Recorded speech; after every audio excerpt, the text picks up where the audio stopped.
I've just pulled out a piece of timber from the pile, and I think that you should see it because you can have an idea about my decision making process. This piece of material has too much twist in it. The fibres are all chewed up. It's a very twisted piece of material. The twist is a long way out. It's not near the centre of the tree. It's a long way out, and the twist is towards the left. Left twisted wood is very unstable. Right twisted wood, less so. So this piece has to be used just in a very short and a very uncritical, with a very low critical job. So it can't be used as a joist because I don't want those twisting up. That would make my roof more difficult to lay. So I'm going to use it as the shortest piece of the, they're called underboys. I don't know what they're called in English.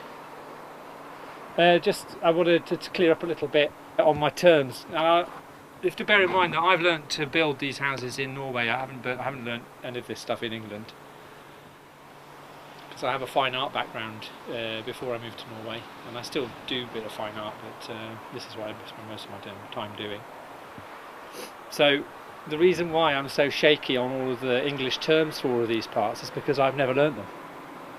In fact, I haven't even really learnt most of them in Norwegian either. But anyway, this is the bottom plate, that's the top plate, and then that's a tie beam. So I've been calling those purlins, but purlins are the bits that sit on the roof. And I found out all this stuff last night, so it's fresh in my memory.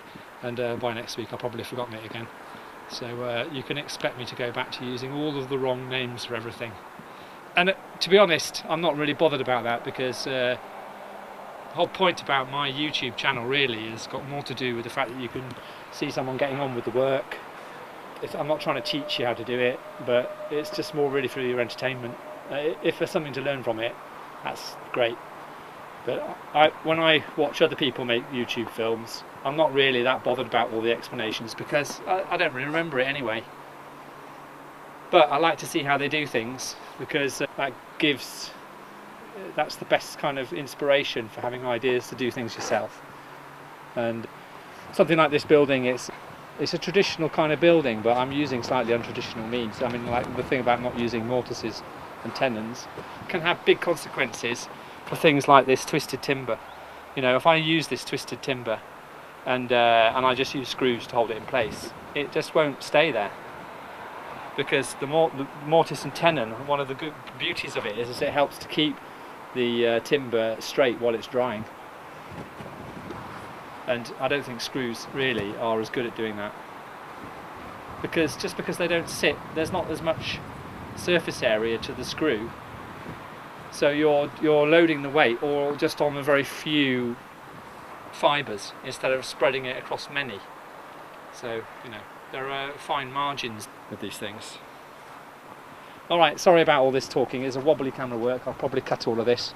Anyway, the fact is, I'm not going to use this bit, certainly not that end of it. I might here the timber starts to straighten up a little bit. The growth rings start to straighten. Well,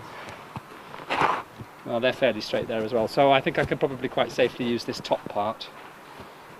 Maybe it was on uneven surface that was like on a hill or something and was slipping down, and so the tree was reacting to its new environment constantly. That happens a lot on very sloped fields, woods. The trees often have a lot of movement. Alright, enough talking. Let's get started. I just can't stop.